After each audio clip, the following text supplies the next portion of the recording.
Soft tissue fillers are things that can be used to fill up areas of the face in general that are either lacking volume congenitally, or that's just how you were born and that's how you look, or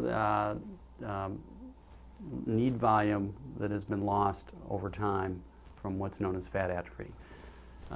As we age, the amount of fat that we have in our soft tissue, depending on the genetics of the patient and the exposure they've had to sunlight and other factors, tends to slowly go away, and we also use soft tissue fillers to help improve that fat atrophy.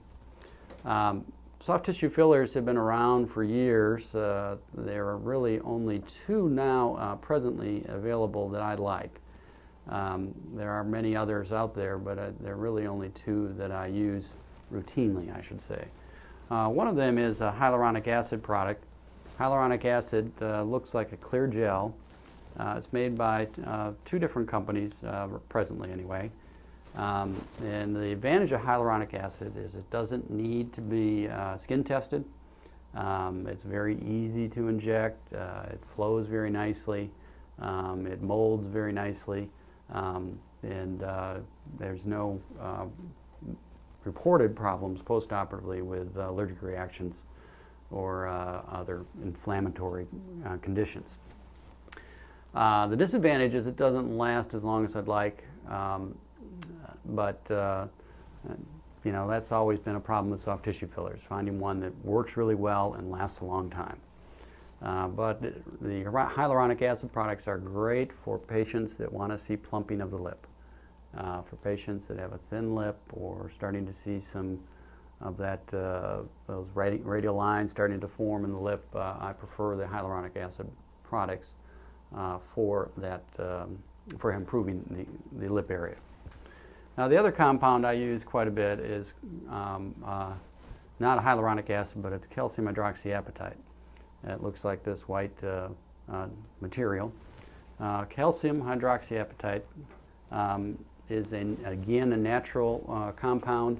It's been around for a long time in medicine, but it's only been in the past year or so that it's been FDA approved for facial soft tissue augmentation.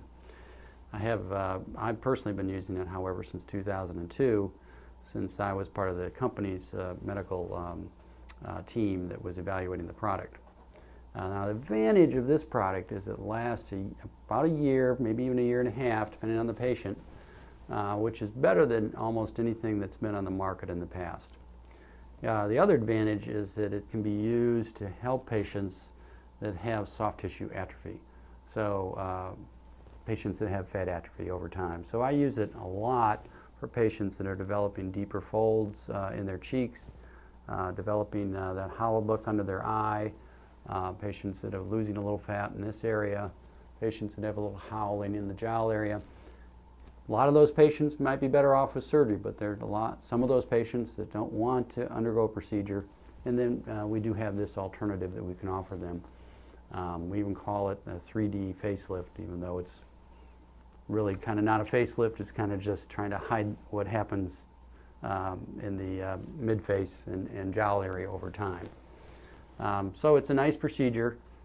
Patients are very happy with the results, and it is something that can be done in the office.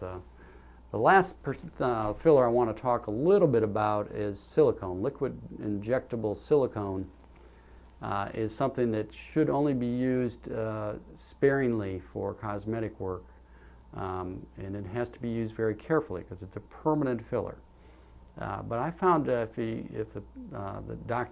see a doctor that has mastered what's known as a microdrop technique with silicone, it works extremely well for patients with very small scars, and I use it quite a bit for acne scars and other small scars in the facial area with very good results.